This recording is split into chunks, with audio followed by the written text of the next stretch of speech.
All right, so thank you. So my name is Filice, and I'm a medical officer in the Office of the Chief Scientist at the FDA. I'm trained as a physician and have some computer science and informatics training, so that's sort of where I'm coming from.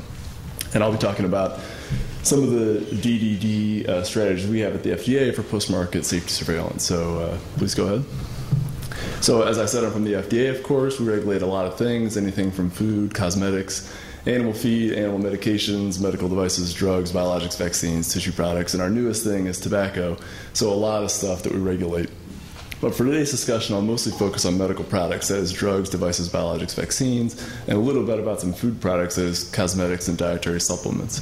For all these things, we are charged in basically monitoring safety throughout their life cycle. So before they're on the market, through clinical trial data and such, but also importantly after they're on the market. Traditionally, we do that with spontaneous reporting. Basically, you fill out a form, whether you're a consumer, a healthcare provider, or a company, and tell us you took this thing and you had this problem. And we compile that in a database and do a lot of analysis on it. But recent legislation and our own strategic plan for regulatory science have called for us to identify new data sources and new methods to do this post-market safety surveillance. And so we've done that with several different initiatives that I'll talk about. One thing is the Sentinel Initiative, which is similar to the Observational Medical Outcomes Partnership. This is basically coming up with methods to mine electronic health care record data, which is obviously very unstructured, to try and find post-market safety problems with medical products. And we actually have access to about 100 million patient records right now that we are mining for that purpose. Another thing is just to make spontaneous reporting easier. The spontaneous reports we get are vastly underreported, so doing things like developing mobile applications so it's just easier for people to report is one way we're trying to get the active surveillance or active participation to increase. And I certainly don't have to tell this crowd, but there's a lot of people online and a lot of people talking about health and the medical products they're taking, so we believe this data source is very rich to try and identify potential post-market safety signals. And it's been proven in a number of cases that people here have talked about or done themselves already today, like Google Flu Trends, outbreak detection, and some really focused cases looking at actually drug adverse events and drug-drug interactions. So we think there's a lot of promise here. And in fact, over the last year, we built a platform to try and do just this. So we've been gathering data from a few different sources, Twitter, Facebook, and the web, and we're hoping potentially to look at some search logs. Oh, my slides came out a little funny on this view. Anyways, and we've been collecting data and trying to take a look at that to see how much value there could be there. This is an example of our curation pipeline for Twitter data, where you go from a huge number of tweets every day, of course, and you can imagine for this focused use case, you've narrowed down quite quickly to only about a few hundred every day that actually mention a medical product and potential problem with it, but you still gather information pretty quickly.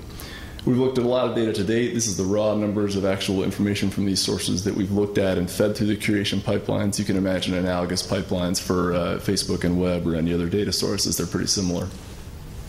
And we have a visualization portal for our reviewers and scientists so they can take a look at potential signals and drill down to the raw source data, of course.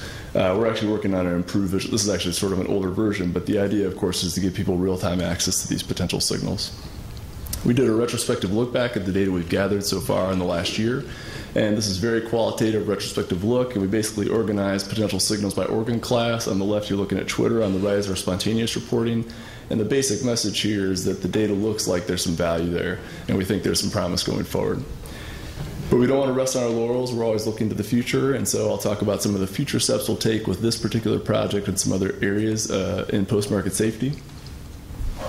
So one thing for this particular platform I just described, we really, in the future, want to try and really optimize the parameters of that to get the most meaningful, curated and useful information to our reviewers, and also adjust the sensitivity of that so they're not bombarded with information that they have to then go try and validate.